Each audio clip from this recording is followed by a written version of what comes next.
evening session of the Johnston County Board of Commissioners April 1st meeting to order.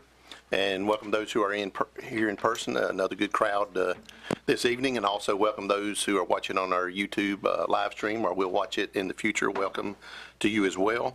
I will say that earlier today we opened with an invocation and a pledge. We will not do that again tonight.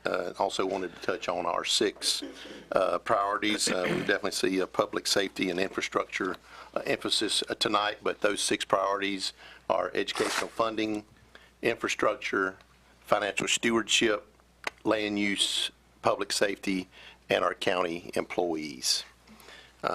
First announcement before we get into the agenda is this morning we had a vote for board appointment for the Johnston Lee Harnett Community Action Board, and Joyce Holloman was appointed to that board. So Joyce Holloman will serve on the Johnston Lee Harnett Community Action Board.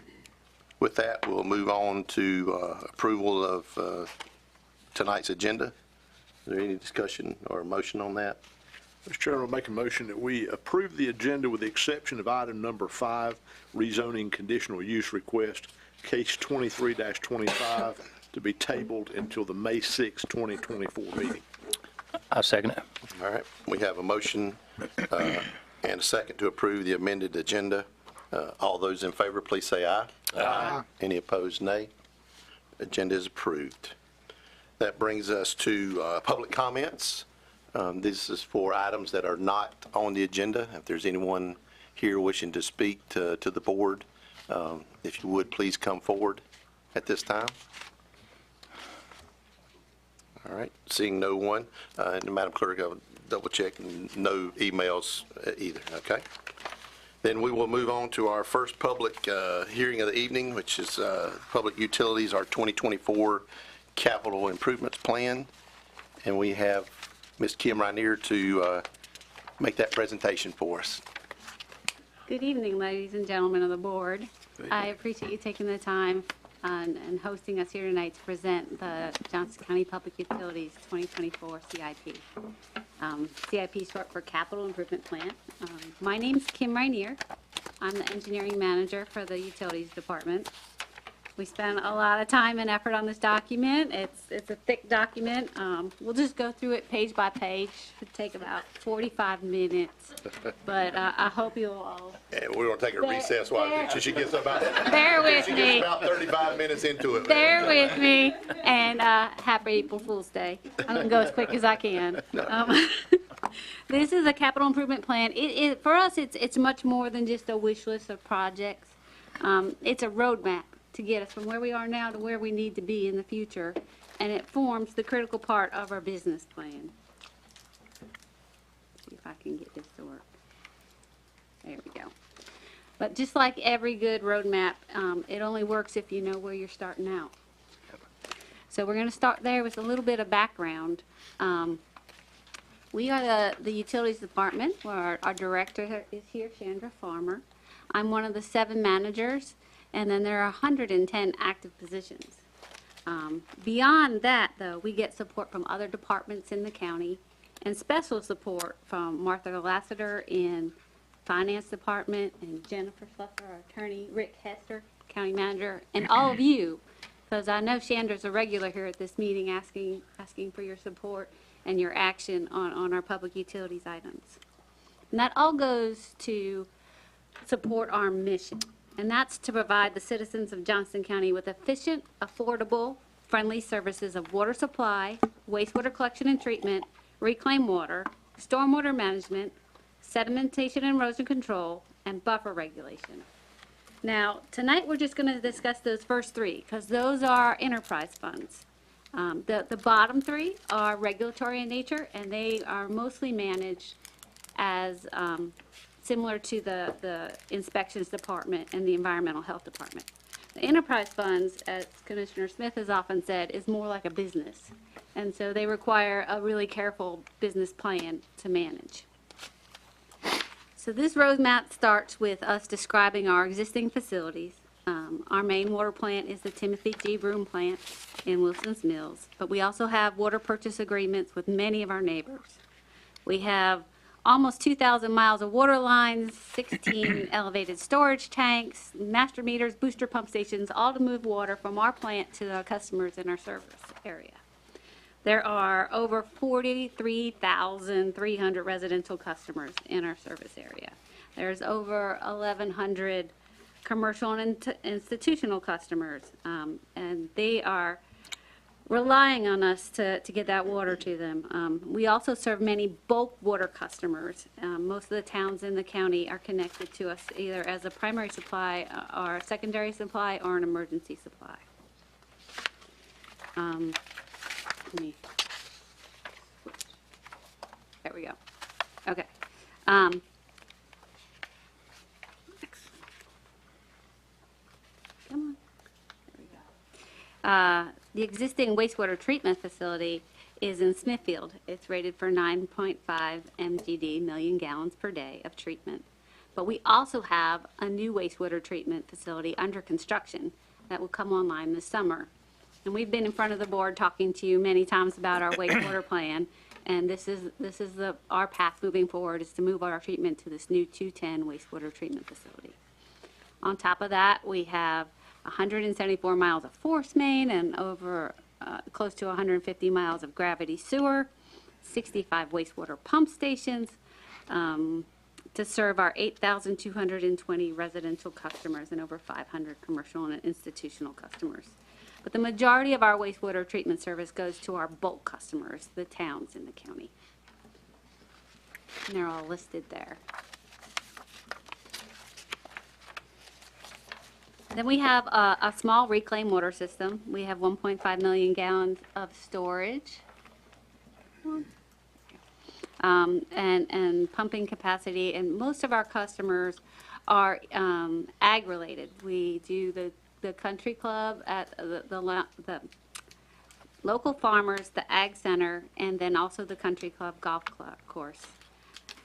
We also have a secondary supply to the third plumbing system at JCC, which is an innovative, cool thing. So since we were last here, this is an update to our 2022 plan. We did 12 transmission projects with construction contracts exceeding $37,400,000. We did 2 water treatment projects that are under construction contracts that total just under $80 million.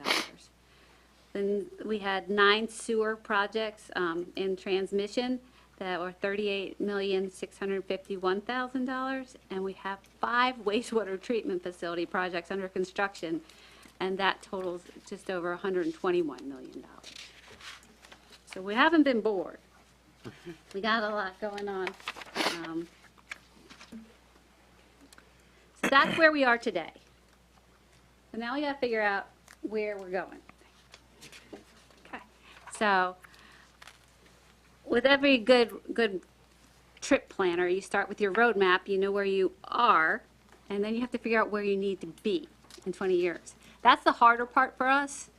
The things that affect where we need to be are the growth in the county, your land use planning, and how dense you want things and where you'll need facilities to support that, the regulation at the state, local, and federal level, technology that advances, and the environment. Not just the physical environment, but the threat environment from cybersecurity threats and everything. So all that gets rolled into our planning. We don't rely just on our own intuition for planning. We coordinate with our partners for the water system. You know, we have our bulk water customer. We coordinate with the Triangle Water Partnership, a regional partnership that covers both the Neuse and the Cape Fear Basin in the region. We do our own planning. We have hired Hazen and Sawyer to do a long-term water supply plan, and also to do our master hydraulic model. We work with the local regulatory agencies to do our wastewater withdrawal permitting, and Hazen's helping us get an expanded permit for that right now. On top of that, we're part of the North Carolina Water Quality Association, and they help us stay on top of all the regulatory items that are coming up in the field. So in the wastewater system, again, we coordinate with our partners. We do have a sewer collection master plan. We've done some hydraulic modeling in our system with CDM Smith. We've done a wastewater treatment facility planning that we've been here and presented to you before. And we are currently working with Dewberry to expand our discharge permit. That's called the NPDES permit. The tougher thing, see if that'll go, is, back one, is predicting growth. We worked with our consultants, we worked with our bulk customers, and we figured out that we're gonna need 44 million gallons in water supply by 2042. Almost half of that is to serve the town of Clayton, who is our biggest bulk customer. On the wastewater side, we're gonna have to be able to support a max day estimated at 38 million gallons a day. So by 2042, well above our current capacity.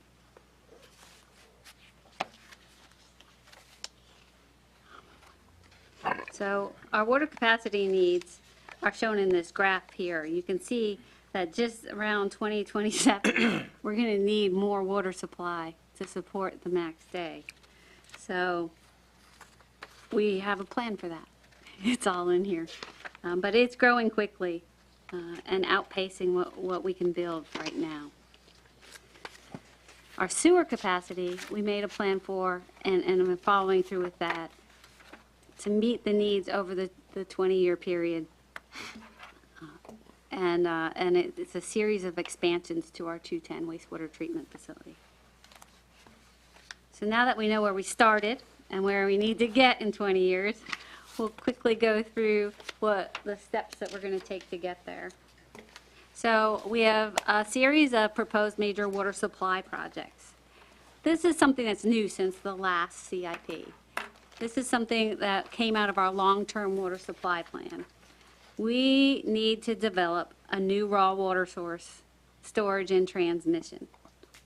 This is a major undertaking. The county has been planning for it for a long time. There's been planning and permitting for a lower Neuse water supply where you withdraw water from near Richardson Bridge Road and send it to the town of Princeton's area to a quarry that the county acquired many years ago with this in mind. That quarry can hold 0.8 billion gallons. We would build a new water treatment facility next to that quarry and ensure that we have enough water supply for this entire 20-year period. In addition to that, there's a second quarry that's active right now. It can hold 7.1 billion gallons of water. That's the estimate when it's finished, and would be well within reach of this new water treatment plant. That can ensure the county's water supply for 50 years and maybe even beyond. So with that new plan in mind, we came up with a series of projects, a series of very expensive projects that will withdraw water from the Richardson Bridge site, transmit it all the way up to the town of Princeton, fill that quarry, and then be used in the new water treatment plant and sent out into the distribution system.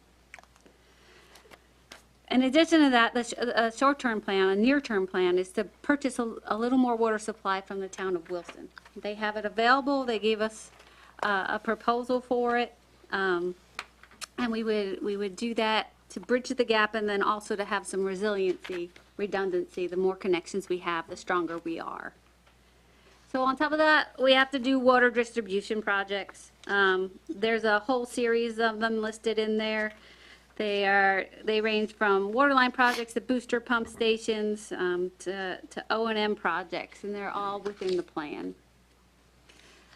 Major wastewater treatment projects, we've already been through the 210 wastewater treatment facility. We'll continue to expand that over time to meet our needs. It should meet our needs for the 20-year period, and then do some extra projects at the existing plant to keep it up to date. Then we have major wastewater collection and reclaimed water projects. The biggest one is the 5 pump stations, over $51 million worth of upgrades to those. So there's a summary of all these estimated costs, and there's details about it in these plans, in case you want to dig into the weeds. So now we know where we started, where we want to go, and how we want to get there. The problem is enough gas money to take us on our trip. So we use this document in our financial planning. As I alluded to before, we are set up as a series of enterprise funds. We do not receive taxpayer funding to fund our initiatives. We use revenues from our users in order to fund everything that I'm presenting here. Those revenues include one-time connection fees, monthly bills, some other miscellaneous charges, bulk capacity fees, bulk monthly bills, and investment income. That covers our salaries, our operation maintenance, our capital outlay, and debt. And in order to fund our capital projects, we usually look for outside funding sources. And that is the state funding, the ARPA funds that are short-term but available right now, and we're plowing through those quickly. Thank you for allowing us to use those.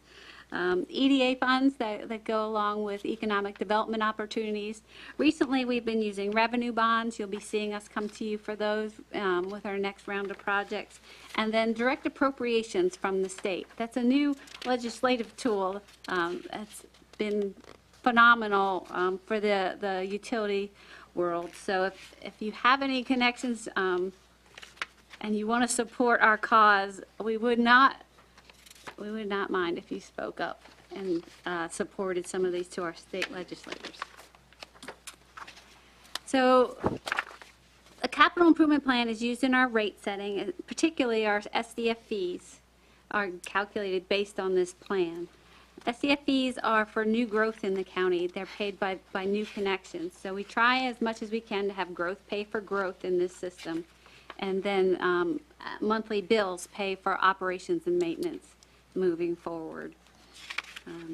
So we will be bringing this back to you in the fall as part of our CIP and rate model update.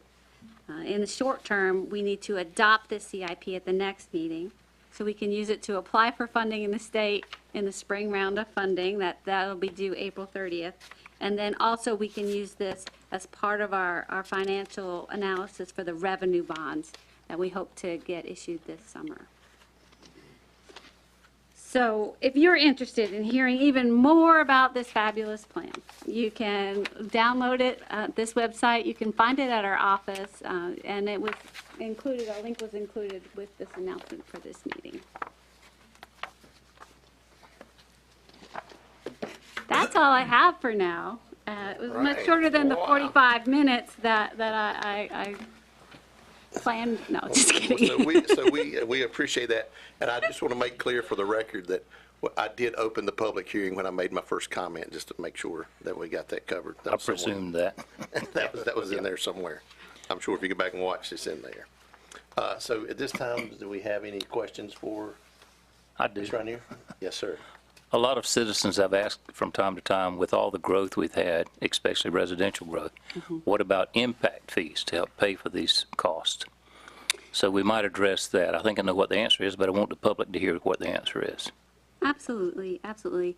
The latest legislation changed the terminology around impact fees. There's a lot of people who still think of them that way, but they're what I alluded to before, the system development fees. And they set up a calculation in the legislation that allows you to set them to cover your growth needs within your utility system.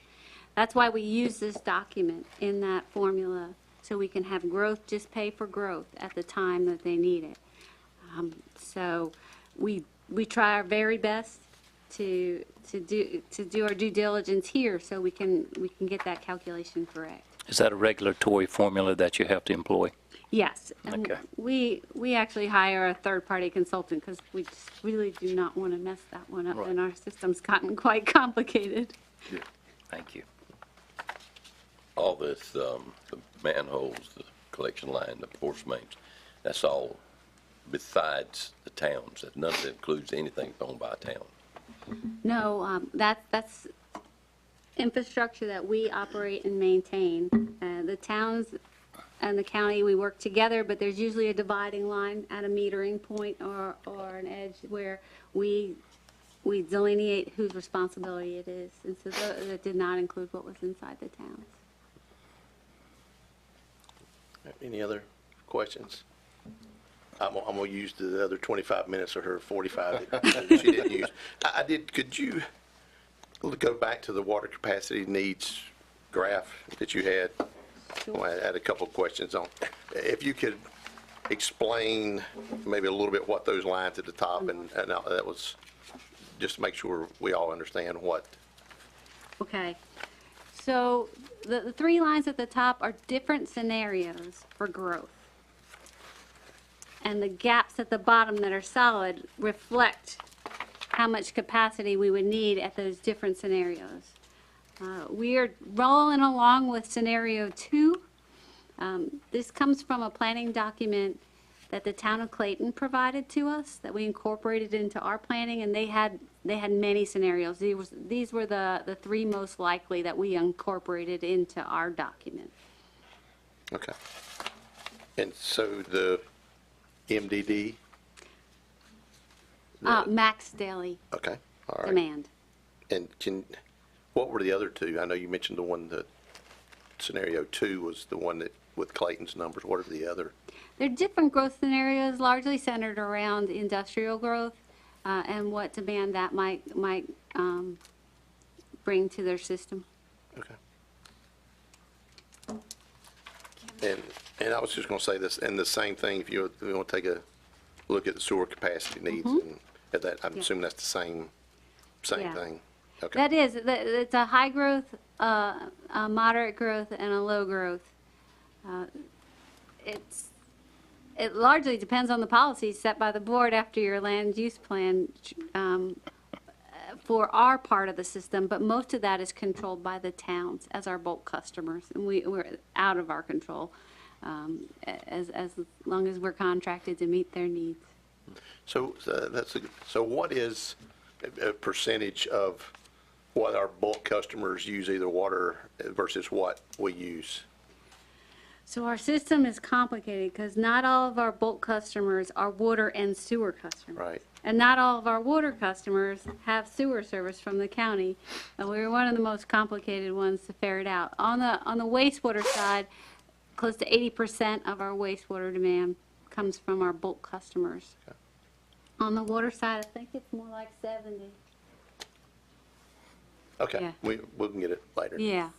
But a significant portion comes from our bulk customers. Okay, And not all of them are towns. We contract with Aqua and Carolina Water Service and all that as well.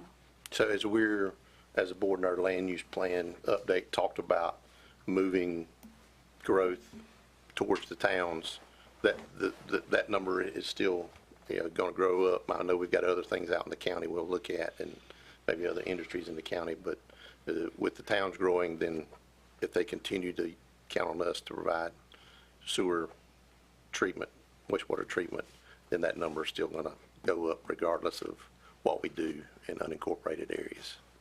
Exactly. That's why the town of Clayton is half of our projected water growth, Okay. but 0 of our projected wastewater growth. Town of Smithfield is the exact opposite. They are 0% of our projected water growth, but all their growth is projected into our sewers. Okay. Did you have something? Just a quick question, and it was just interesting, it's the first time I've heard, but the purchase additional water supply from Wilson, is that similar to what we do now with the other entities you were speaking of? Yeah, we're interconnected with a lot of our neighbors. Most of them are purchase connections or emergency connections, but we do sell to Fuquay Farina. Okay. And we already have a contract with the town of Wilson for 1.5 million gallons a day. We can go to 1.99, just under the 2 million interbasin transfer number, and purchase that without going through a lot of regulatory and permitting issues that come along with an interbasin transfer. Okay. So we talked to the town about that. They seem to be interested in moving forward. They gave us some solid numbers, and that, you'll see that's the only one out there that goes to the dollar, because I have a solid number. And so we might be seeing if we, at a staff level, that moves forward, and then bring that in front of the board in the following months. Yeah, I was going to ask you to look at that number just to make sure. There's a 3. Okay. I saw. No, you're good. I was curious. And I just thought that was really interesting with all the growth going to that area, that we have that opportunity, it sounds like, sooner than later, so. We will rely on our neighbors as much as we can, because it's expensive and time consuming to build new capacity, and we're growing so quickly, it's hard to meet it. But with this plan, we do. We can keep up with it. Got it. The Buckhorn Reservoir Mm-hmm. in Wilson County, does that high water mark, don't it encroach on some of our Johnston County land? Yes, it does. It does. There was an issue a long time ago about it. I think it got resolved, but the Buckhorn Reservoir, even though it's in a different basin within the Neuse River Basin, it does touch the Johnston County and comes into our borders. I don't know how that opens up expansion for a reservoir, but it touches, looks like it could be a joint venture at some point in time later on down the road. There is an ability to raise that reservoir as part of their master planning. Again, that's very expensive and would require more land. So good. That was a nice break between my questions. So thank you. So I did want to on the water, future water supply. Mm-hmm. So you'd mentioned the active quarry that Heidelberg has there in Princeton, and you said $7 billion. Is that the full build out, or is that the current part? 'Cause I know they recently had some new areas permitted. Is that the existing, or is that the whole thing? That was the estimate when they would leave, when they'd Okay. be finished with the Okay. site, as of a few months ago. Now, they Okay. changed So that the would be plans. so that would be everything that's permitted to date when they're done with that. Okay. They've got some sites across the river from there, too. Yeah. Yeah, I that'd think be- that's the new. Yeah, that's in the new permit. So. Yeah. Okay. And then I guess the question for me and for the public is, I'm assuming there's a reason that we didn't locate closer to Smithfield than where we did, because we're almost in Wayne County. So can you elaborate on what all went into that and the reason that is where it is? Absolutely. The current plant is in Wilson's Mills, right by Wilson's Mills. It's a Timothy J. Broom plant. When it was originally designed, we were told by the state we could only ever get 12 million gallons of daily supply out of the Neuse River at that location. We've been able to increase that to 17 million gallons over time with the changing ecosystem. But we don't feel that we can get the additional 24 million gallons a day that we're going to need in this time period at that location, no matter what study we do or anything like that. So when you move downstream, three major creek systems come into the Neuse River and provide more supply south of there. That'd be Middle Creek, Swift Creek, and Black Creek all come into the Neuse River and feed southern Johnston County. And it gets wet in a hurry when you go past Smithfield on the Neuse River, and there's a huge sink of water there in that lowland. It's a perfect spot to withdraw water, except for bringing power and infrastructure out to that spot.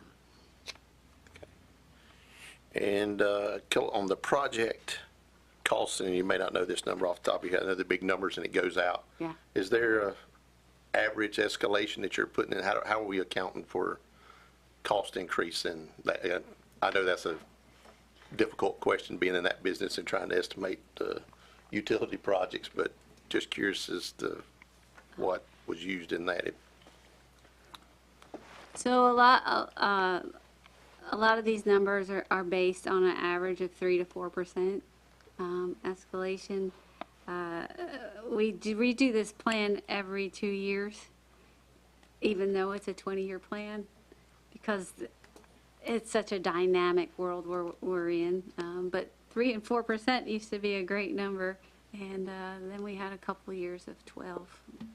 Right. Yeah, I mean, it is very difficult to predict because it's recently it's been up, but you got to think over 20 years it's going to hopefully come back down to the average. And then finally, I know we talked about system development fees, and that's how, we raise. So I know we're not at, from our last rate study, we're not at 100% on those, and we will look at that again, I'm assuming at budget time this year. Okay. Yes.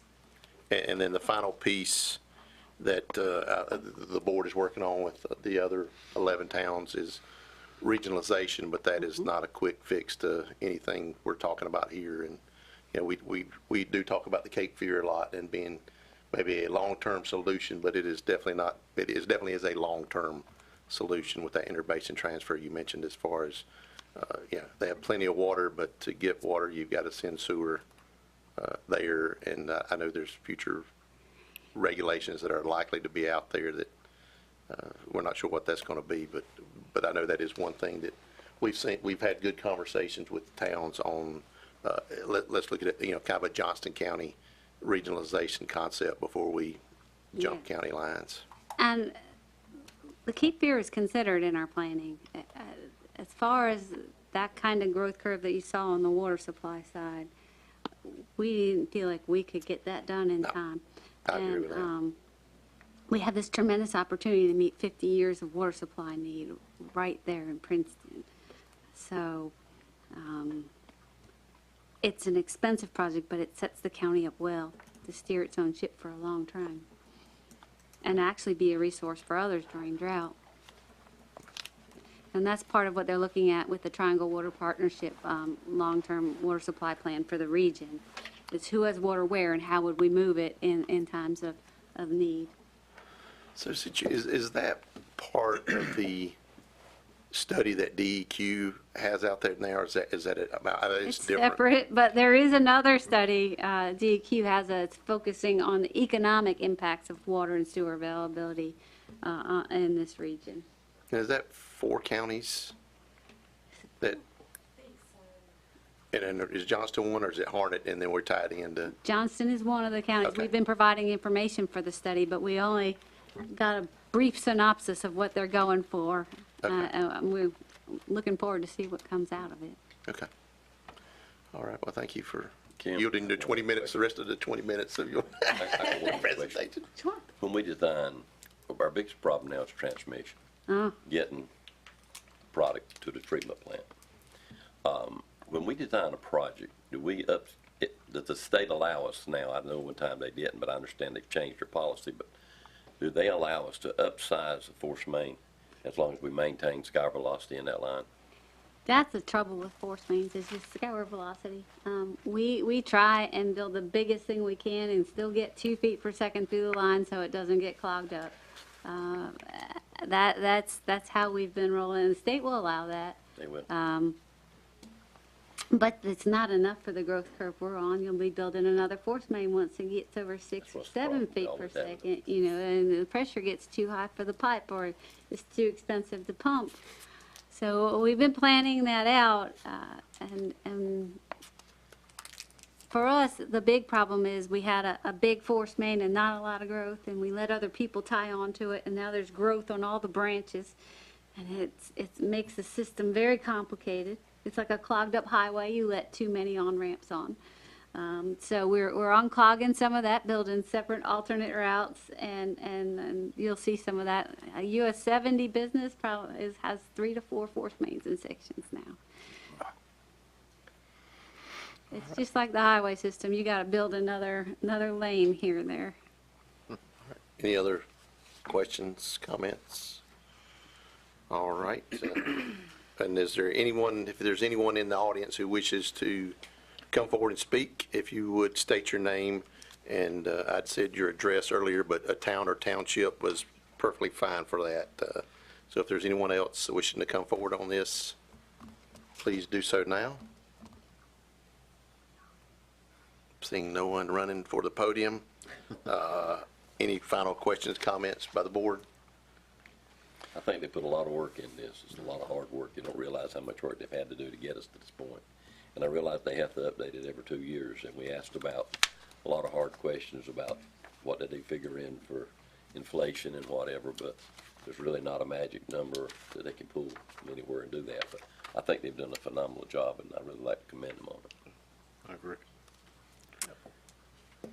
All right, yeah, I would agree with that too, that, Ms. Rainier, thank you for that, Good great job, yeah, and it is something that we, like you said, I mean, pretty much every meeting, we're here to discuss something to do with our water and sewer, infrastructure and changes in that, so thank you, and Chandra, thank you, and the rest of the staff for that as well. With that, I will close the public hearing, and I believe you requested that we move this to our April 15th meeting agenda, so if that's okay with the board, we'll place this item on the April 15th agenda. Yes. All right. Then the next public hearing, which I will now open, is emergency services and a presentation on our single county fire protection service district. And I will call on Fire Marshal Ryan Parker to present for us. And I know he has Jordan Piper and who else do you have? Who all do you have with you? Look, you got some committee members here if you want to Yes, introduce we have those. a number of fire chiefs. I'll ask them to step in. Hey, Chief. So from Emergency Services, we have Deputy Director Josh Holloman. We have Deputy Fire Marshal Jordan Piper. Fire chiefs represented throughout the county is Kinley Fire Chief Paul Whitehurst, Micro Fire Chief Johnny Dixon. Missed anybody? Antioch. Yeah, you got in the, Benson. Kendall you got in the Hookup from corner over Antioch. there. Chief Barry Stanley from Four Oaks, and Chief Alan Johnston from Benson, and Chief Brandon Barbie from Selma. Okay. I hate that I have to follow Ms. Kim Rainier on that presentation, but thank you for having us here So tonight. can I do two of the chiefs, do you mind standing up so we can let that couple that just walked in have a seat? Yeah, go ahead and have a seat, yeah.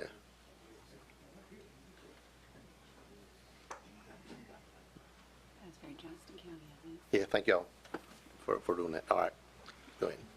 Good evening, Commissioners, and thank you for the opportunity to address the board this evening. Also, thank you for the opportunity for county staff to engage in this fire chief-led initiative to create the proposed Johnston County Fire Protection Service District.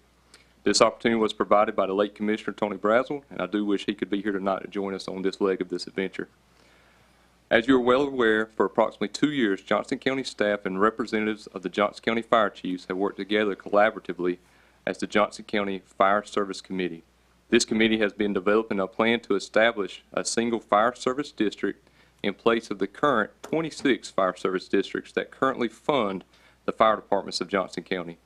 This individual service district will assist in providing a reasonably equal level of fire protection throughout the unincorporated portion of Johnston County while maintaining a consistent tax rate for all citizens of that fire service district.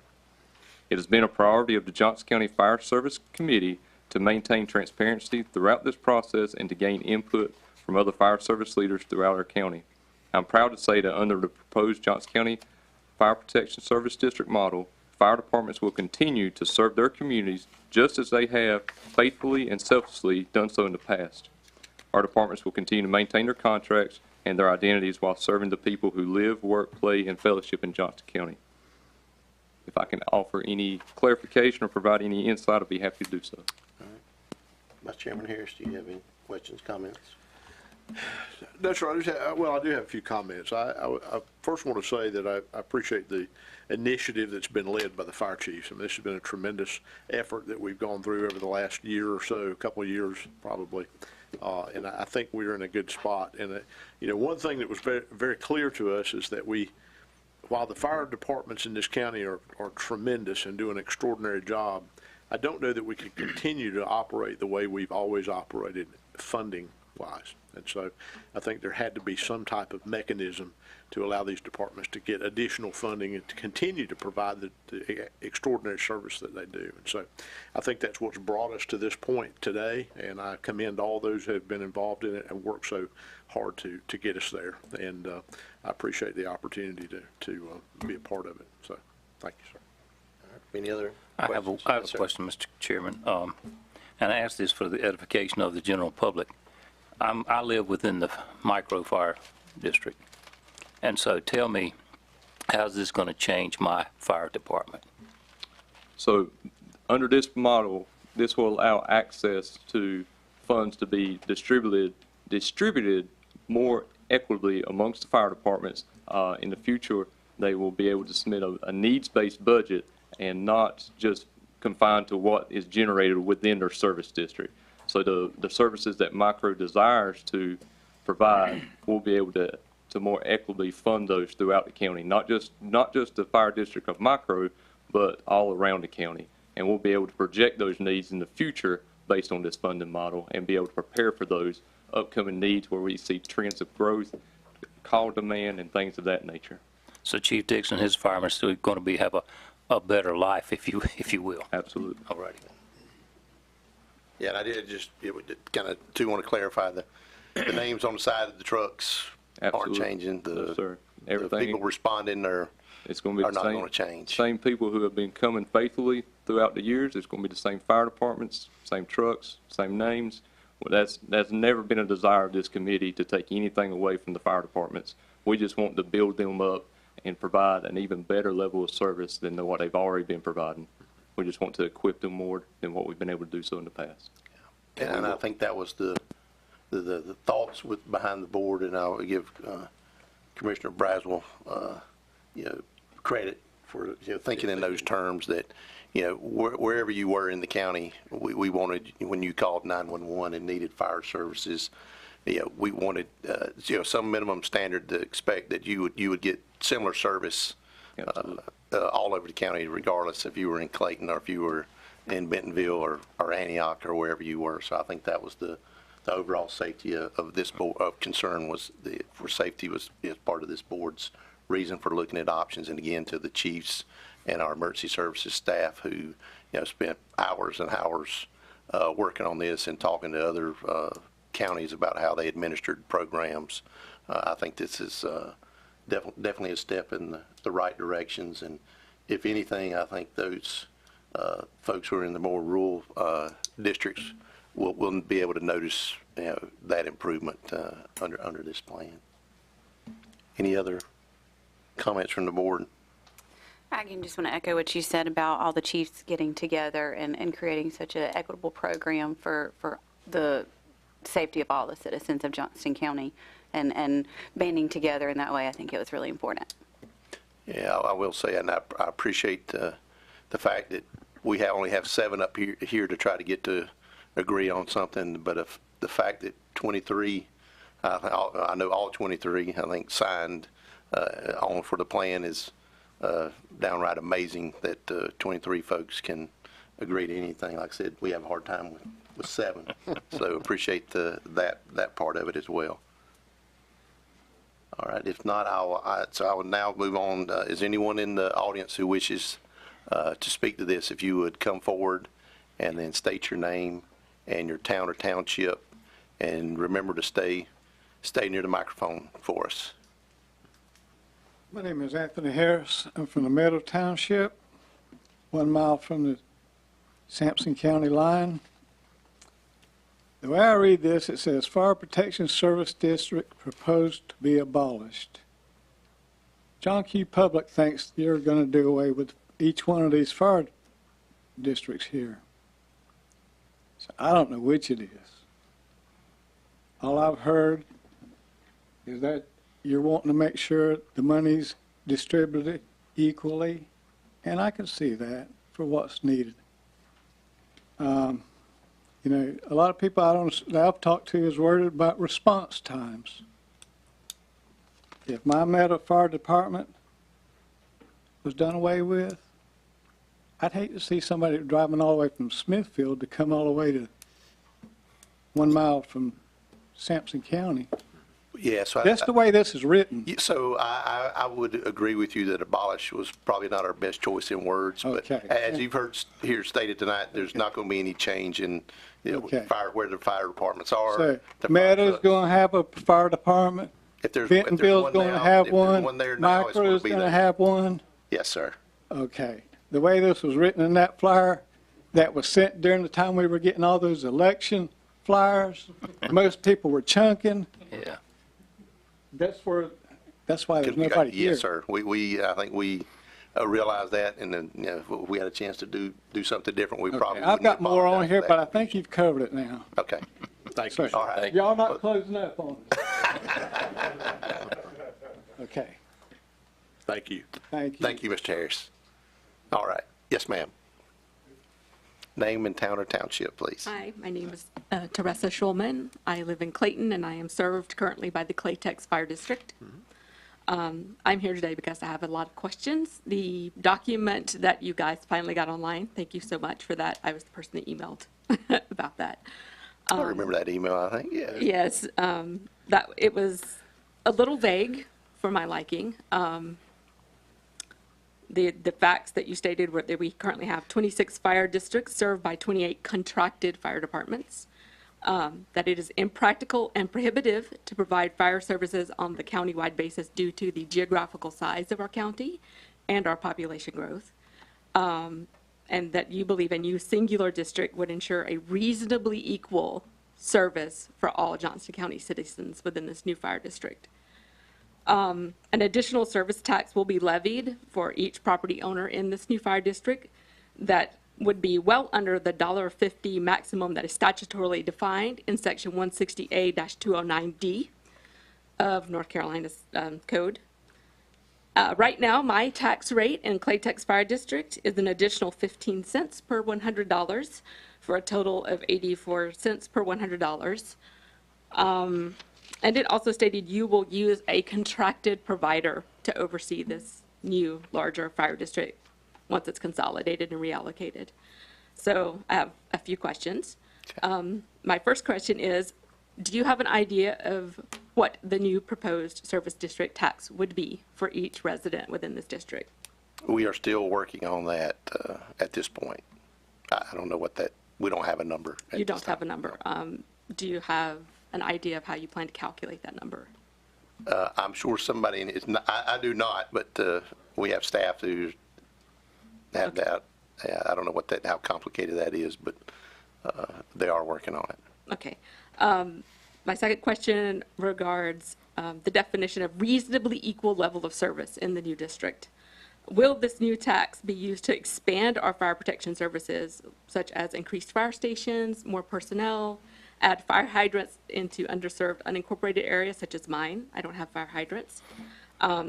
If the answer to that is no, will our existing fire service providers be stretched then? Will they be covering more areas and homes in these unincorporated and underserved areas with the same equipment and personnel? So that's a lot to unpack there. I'm going to, do you want to, one of y'all want to come up here and answer that? Because I do know this, the one of the plans with the money that we receive from this new single tax district is to hire staff. I mean, we all know that volunteers are going away, so that is the plan for each one of the departments to be able to have the ability to hire full-time staff. But Mr. Parker, I'll let you jump on all those questions and try to answer that best you can. So the definition of reasonably equal level, If you would step closer to the microphone there, sorry. I don't want to butt you out. The definition of reasonably equal level of service, right now, some of our fire departments do not offer what we call first responder medical response. So as of July 1, we're bringing on 2 more fire departments to do that. January 1, we'll also bring on another fire department so that service will be available to all citizens throughout Johnston County. So if you pick up the phone and call and say, hey, I've fallen and I've broken my leg, you will receive a fire department and EMS response, where in some areas of the county, we don't receive that right now. So that's one example of a service that's going to be added and expanded. As far as staffing, this money allocates opportunities for fire chiefs to budget additional staffing into that, and so that's going to allow additional companies to come online for faster response times. We look at doing a fire station study to see where do we need additional fire stations throughout the county with this. What was another question? I'm trying to unpack all of it in my head. My concern was that our existing fire departments, which we all know, understand are not going away, they're not being abolished. They're not. That we don't, as a citizen, I don't want you guys to be stretched thin, covering larger service areas, other like Claytex getting pulled off to drive further to answer calls and perhaps not be in the district that I pay for currently. Absolutely. So one thing for us to remember, got to stay here. One thing for us to remember is that the service district, that equates or is better defined as a tax district. So the 26 tax districts will go away and only one tax district will be created. The insurance districts or the response areas, those will remain the same. So the response service that you're being given by the Claytex or the Clayton Fire Department in the Claytex area, that's going to remain the same. And I will say, so we have, is it 3 outside the county districts that we have? 5? Yes. Okay. Correct. So we have the 23 in the county, and we also have agreements with 5 others that are outside the county to respond, so. Okay, great. Yeah, thank you. May I ask him a question? If you, can you let her finish, and then we'll let you come back up? Another question was, which you said you probably don't know the answer to this yet. At 15 cents per $100, Claytex is currently the most expensive district as far as the extra service fee that we pay. And I'm wondering how that's going to compare to the additional tax rate for the entire area. But you said you don't. Yeah, know that yet. we don't have that number. Okay. And I believe he answered this. My other question is, how will this impact my Ms. homeowner's Harris, hold on. insurance? We do have Chief Stanley. You come on. I'm not going to get you away with talking in the back of the room. Now, come on up. It's an additional tax. It's not going to be an addition to, it's going to replace. Right, I understand. Yes, But but yeah, I- what she's saying is in addition Well, to the- her ad valorem tax. What the she's making differential will 5. be. I currently pay 15 cents for Claytex. I'm wondering if it's going to be higher or lower because we're going to be spread out with more population for this larger district. Let's be large. clear this up. This service district is what's confusing everybody. The fire department districts are going to stay the same. This is just a funding mechanism. I understand Just a that. funding. Yes. And it likely, if it changes service, only to the extent that more funding will provide better services. But micro is going to still service me unchanged. Yes, that I understand, but I assume that this Claytex allocated line that is on my tax bill will disappear. It will no longer say 15 cents for Claytex Fire District. And in the future, I'll have a new line item, and it will be some other dollar number. Yeah, about Yeah. Johnston County Fire It'll Tax be District. Johnston Yeah, County it'll It would be be- Johnston yeah, County or Service whatever, yeah. District. Right, but we do not know what that number will Mr. be. Chairman, wouldn't it be fair to say it would be closer to the average what the rates are now? I don't know the answer to that. I think Well, it'd be premature to try to. The suggest highest that. Yeah. for 2023 was my district, which is Claytex, at 15 cents per $100. And it looks like the lowest was Moccasin Creek Service District, which is 3 cents per $100. That's something different. That's something different. Yeah, the Moccasin Creek is not a fire It's district. not part of our fire district, okay. Then I have all of them here. So if you're saying it would be an average of all of those, Possibly. I Possibly. can't see it being higher. Yeah. Okay. And let's clarify too that your Clayton Fire District is not changing, okay? Their response district is not changing. So their same folks are going to still come to your house, Right. they always have. And they're not taking on any new territory or anything like that. This is merely the funding mechanism. The taxing district will be one countywide taxing district. Okay. Does that make sense? yes, that does Okay. make sense. I Okay. understand that part. Now, I will say that as a part of this process, and we're about 24 months into this, I guess, every department in Johnston County is better off financially today than they were 24 months ago. Chiefs, is that correct? They're all back there shaking their head. Every single department in this county is better off financially than they were 24 months ago when we started down this road. There are also departments that have already started advertising and hiring additional paid staffing to help answer those calls and to provide more thorough service for the citizens. And so it's a good thing. It's just different.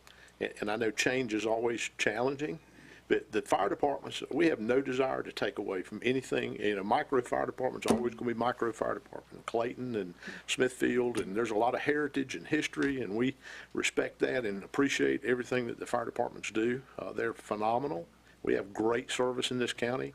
All we're trying to do is provide them with the funding that they need to continue, because volunteerism is a national decline. That's happening all over the country. There's thousands of articles written about the decline of volunteerism. And so we have to be able to address that. Well, we've relied really heavily on volunteers for many, many years.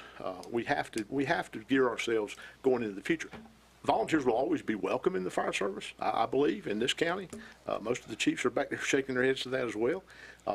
They're not doing away with them, but we have to have a mechanism to be able to provide them with some additional help. Does that make sense? It makes sense, and I embrace change. I know our county is growing, and, I am happy if this is a solution that is going to better upfit our fire chiefs and our fire departments.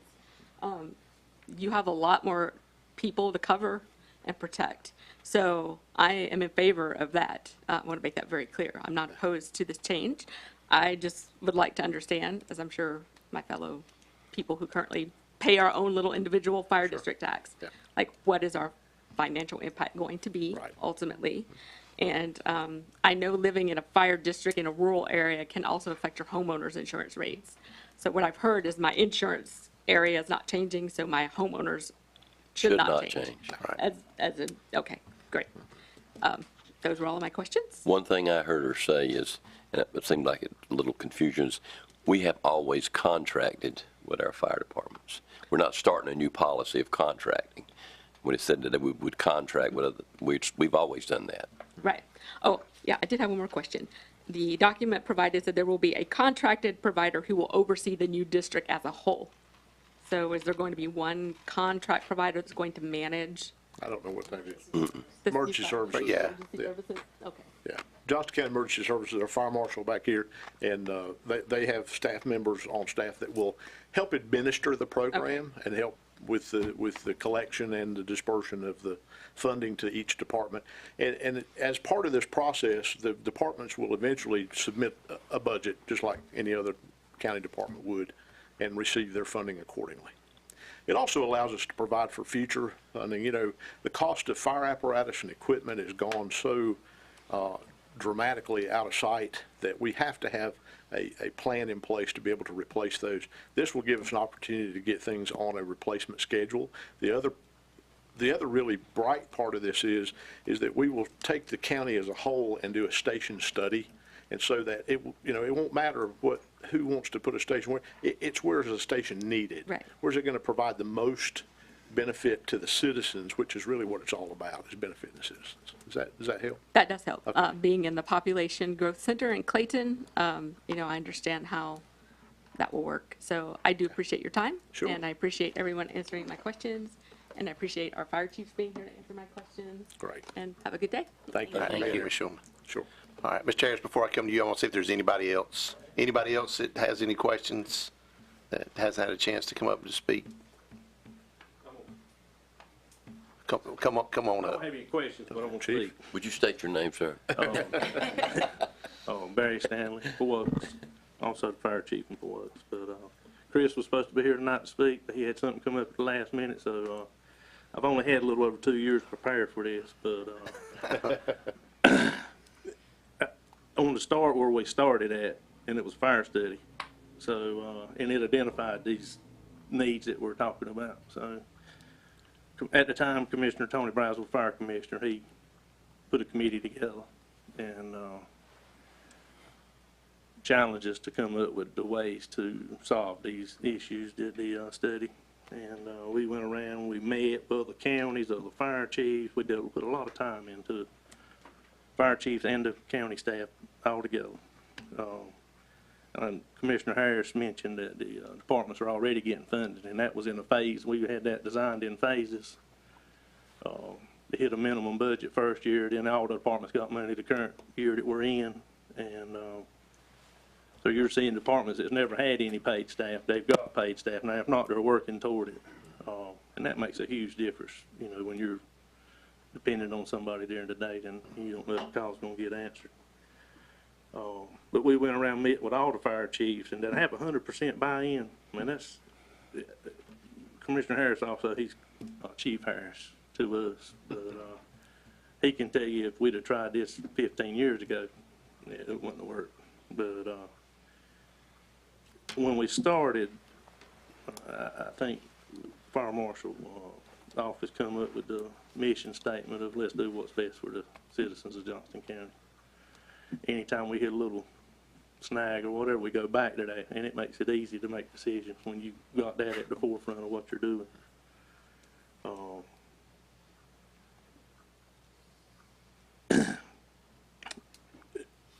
I guess what I'm trying to get to is we didn't just look at the single tax rate. We looked at multiple other funding options, and this is the best, and this is what we're recommending as fire chiefs in the committee. But anyway, that's it. Thank you. Thank you, Chief. All right. Thank you, Barry. All right, Mr. Harris, did we answer your question yet, or? Yes. I'd just like to say I appreciate the fire department, their personnel, especially the volunteers. I appreciate those. But my thing I'm a retired state employee. I know what it's like to be without help. I worked for years and years. I won't mention my department, but we needed help. I've been retired 14 years. They're still begging for help. I hope y'all can get some help. I don't know what you're going to offer pay, but I really do hope you succeed in getting some full-time personnel. I think that may even help with response times. It would. And you said you're served by Meadow Fire Department? Yes. So I understand that Meadow has already made a commitment and established part-time staff in there, Monday through Friday, 8 to 5, to help supplement with the volunteers who leave and go to work during the day, and the volunteers staff the station through service at night. And I will say that there has been a commitment from the fire chiefs and those on this committee to explore what other recruitment and retention strategies that we can implement through this program for volunteers, because volunteers is what has served this county for a long, long time, and we want to always enable and keep those volunteers, because those are at the heart of these fire departments, and those have built the fire departments to where they are now. Now, we understand that, as Chief Harris said, that it's a national problem, but these fire chiefs have made a huge commitment to make sure that we can do what we need to keep the volunteers that we have and entice some more to come. Now, we are going to have staffing opportunities from part-time and paid full-time staffing in order to help build the bridges and maintain the bridges for those volunteers that do have to go off-site and work their normal jobs. But there has been a commitment from this committee, from those fire chiefs, to make sure that happens. I appreciate that. Absolutely. I appreciate being heard. Thank you, sir. Thank you, Mr. Harris. Mr. Chairman, I would like to say those volunteers deserve the best equipment they need, that they need. Absolutely. One program's working well. I think the junior firefighters that you're training is going to be a good thing for the future. All right. Anyone else have any questions? All right. I'll turn it back over to the board for any final questions, comments. All right. If not, I will close the public hearing. And again, this will be an item that we place on our April 15th agenda for our final consideration. I will say to Ms. Schulman's question about the rates, that will be part of our budget discussions starting, I guess, in May, when we'll start having this a month away. So look for those at that time. So. Mr. Chairman, I would like to say I'd encourage all the members of the public out there who have witnessed this tonight online to certainly give us any feedback between now and that next meeting, that we might address those issues. Yes. And then also on our Johnston County website, you'll find a link on the front page where you can click and now find the information. Thanks to Ms. Schulman for pointing that out to us, that it need to be available in other places. So thank you for that. All right, the next item we had up was a public hearing that has been rescheduled until our May the 6th meeting at 6 o'clock. Yeah, we'll let the room clear out here. I bet this is the biggest accumulation of chiefs since Little Bighorn.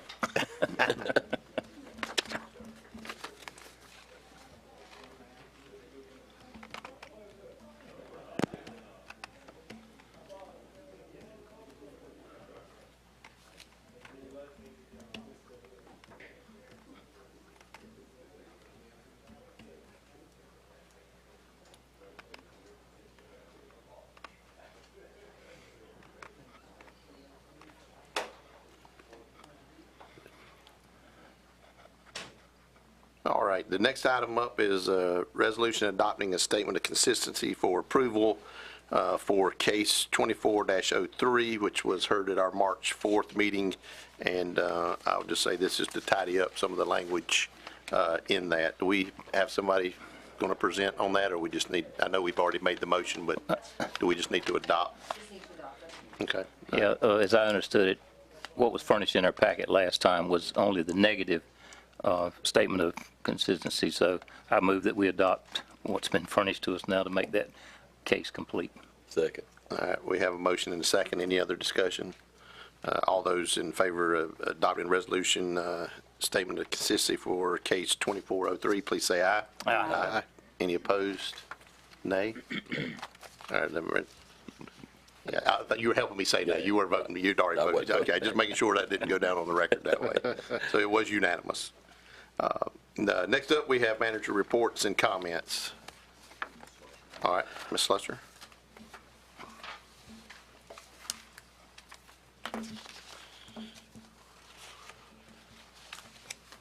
Good evening, Mr. Chairman, members of the board.